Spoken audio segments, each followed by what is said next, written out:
Hi guys, welcome back to my channel. நான் இன்றைக்கி உங்களோட ஷேர் பண்ணுறது என்னோடய ஃப்ரிட்ஜோடைய பெனிஃபிட்ஸை பற்றி தாங்க. இதை வாங்கும்போது இஎம்ஐயில் தான் வாங்கினோம். பட் ஒரு ரியலி எனக்கு ரொம்ப பிடிச்சி போய் நான் வாங்கினது. ஆக்சுவலாக அந்த ஸ்டாக் தீர்ந்து போய் மறுபடியும் ஃபேக்டரிக்கு கால் பண்ணி எனக்காக மறுபடியும் வர வச்சு கொண்டு வந்தது.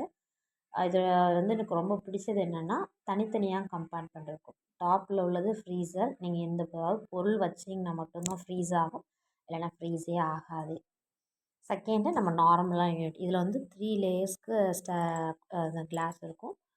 ஸோ இதுவும் நார்மல் யூசேஜ் தான். பட் ஆனால் எனக்கு ரொம்ப பிடிச்சது தனித்தனியாக நீங்கள் ஓப்பன் பண்ணி க்ளோஸ் பண்ணும்போது உங்களுக்கு அதோடைய கரண்ட்டோட கெப்பாசிட்டி கம்மியாக இருக்கும். இன்னொன்று நார்மல் ஃப்ரிட்ஜில் சின்ன ஃப்ரிட்ஜில் மெல்ட் ஆகி ஊற்றுறது, அந்த ஐஸ் கட்டி அந்த மாதிரி ப்ராப்ளம் வராது. பின்னாடி உள்ள கம்பி கொடுத்ததெல்லாம் இதில் கிடையாது. இது இன்னொன்று ஒரு ட்ராயர். இது வெஜிடபிள் வைக்கிறதுக்கு. உண்மையாகவே சொல்கிறேன், இது ஈஸி டு ஆக்சஸ். எனக்கு ரொம்ப பிடிச்சது. என்னோடய ஃப்ரிட்ஜ் எப்படி இருக்குங்கிறத நீங்கள் பார்த்துட்டு கமெண்ட் பண்ணுங்கள். தேங்க்ஸ் ஃபார் வாட்சிங். பாய்.